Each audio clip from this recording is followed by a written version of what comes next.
الحمد لله رب العالمين والصلاة والسلام على سيد الأنبياء والمرسلين وعلى آله وصحبه أجمعين. أما بعد فأعوذ بالله من الشيطان الرجيم. بسم الله الرحمن الرحيم. قد أفلح المؤمنون الذين هم في صلاتهم خاشعون والذين هم عن اللغو معرضون. تو یہاں پر اللہ تبارک و تعالیٰ نے جو سب سے پہلے ایمان والوں کی، نیک ایمان والوں کی جو صفت اللہ نے یہاں پر بیان فرمائی کہ نماز کو پڑھتے ہیں دھیان اور توجہ کے ساتھ، کہ ان کی ظاہری شکل جو ہے ایسی لگتی ہے کہ وہ اللہ کے سامنے کھڑے ہیں اور دل سے بھی جو ہے اللہ کی طرف متوجہ ہیں، ادھر ادھر متوجہ نہیں ہوتے. ایسا نہیں ہوتا کہ جسم مسجد کے اندر ہے، دل دماغ کہیں اور ہے. اللہ کے نیک بندے اور ایمان والے، صحیح ایمان والوں کی یہ نشانی نہیں ہوتی. اور صحابہ رضی اللہ تعالیٰ عنہ مجمعین نے نماز کو نماز کے طریقے پر پڑھ کے بتایا ہے. جس طرح ان کو اللہ کے نبی نے بتایا ہے، انہوں نے جو ہے آگے اس طریقے کو آگے جانے دیا کہ جب نماز کو سنت کے مطابق پڑھا جائے گا، اللہ کے نبی علیہ الصلاۃ والسلام نے جس انداز کے ساتھ پڑھی ہے اس انداز کے ساتھ پڑھا جائے گا تو وہ نماز اللہ کے یہاں مقبول ہوگی. اسی لیے اللہ تبارک و تعالیٰ نے قرآن کریم کے اندر اس بات کا اعلان کر دیا، لَقَدْ كَانَ لَكُمْ فِي رَسُولِ اللَّهِ أُسْوَةٌ حَسَنَةٌ، کہ جب سے دنیا بنی ہے اور اللہ کے نبی علیہ الصلاۃ والسلام کو جب سے دنیا میں بھیجا گیا ہے، اس وقت سے لے کر قیامت تک اگر کسی کا طریقہ اللہ کے نزدیک مقبول ہوگا اور پسندیدہ مانا جائے گا تو وہ نبی کریم صلی اللہ علیہ وسلم کا طریقہ رہے گا. اگر ان کے طریقے سے ہٹ کر اگر کوئی زندگی گزارتا ہے تو آدمی چاہے 1000 طریقے اختیار کر لے لیکن نبی کریم صلی اللہ علیہ وسلم کا طریقہ اس کی زندگی میں نہیں ہے، سنت اس کی زندگی میں نہیں ہے، تو آدمی 1000 طرح کے عمل نیک عمل کر لے لیکن طریقہ محمد صلی اللہ علیہ وسلم کا نہیں ہے، وہ قبول اللہ کی بارگاہ میں پھر بھی نہیں ہے.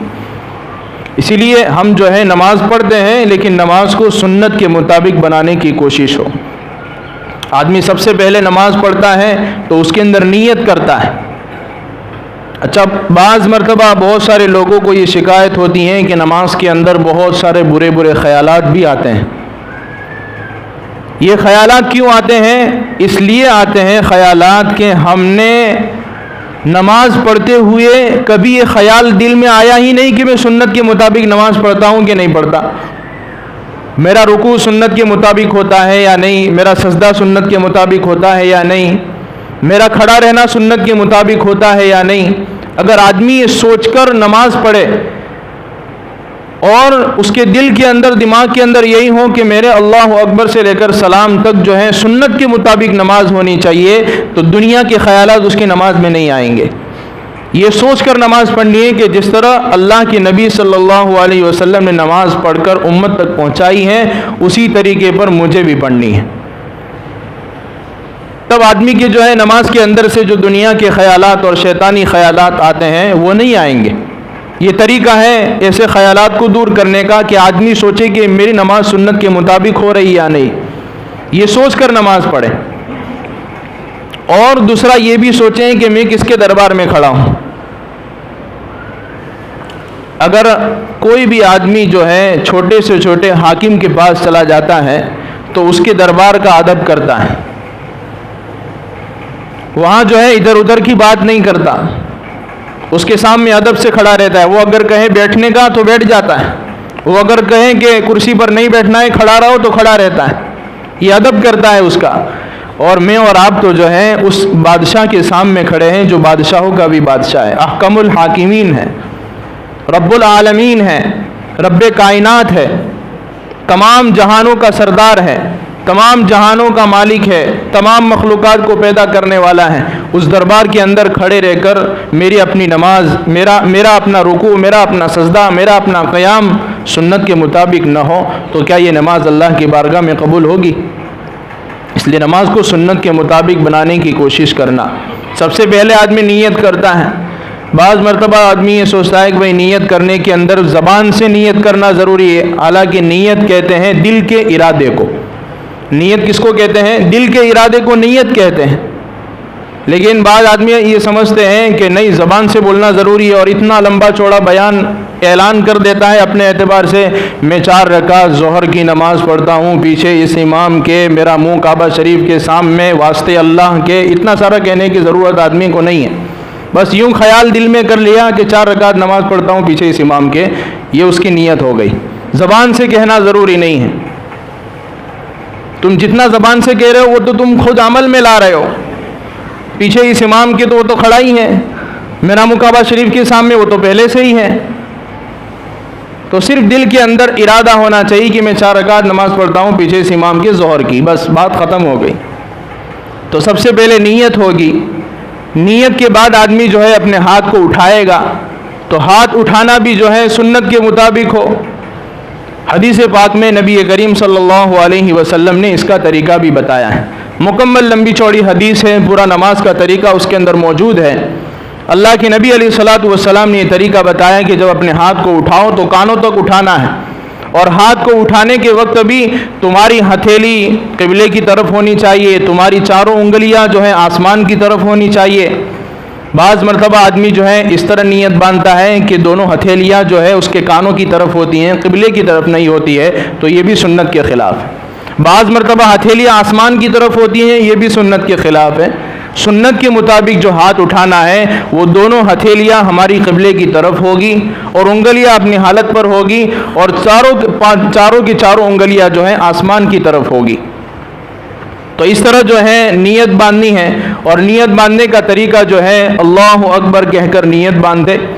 اور نیت باندھنے کے اندر جو ہاتھ باندھنے کا طریقہ ہے، وہ ہاتھ باندھنے کا طریقہ جو ہے اللہ کے نبی علیہ الصلاۃ والسلام نے ایک صحابی سے روایت ہے کہ ہمیں نبی کریم صلی اللہ علیہ وسلم نے نماز سکھائی، تو اللہ کے نبی علیہ الصلاۃ والسلام نے ہم کو اس طرح سکھایا کہ تمہارا سیدھا ہاتھ جو ہے بائیں ہاتھ کی پشت پر ہو، اور تینوں انگلیاں کلائی کے اوپر ہو، اور انگوٹھے اور چھوٹی انگلی سے ہلکا بنا کر ناف کے نیچے تم کو رکھنا ہے۔ ہماری جو ناف ہے، ڈوٹی ہے، اس کے نیچے ہم ہاتھ کو باندھیں گے۔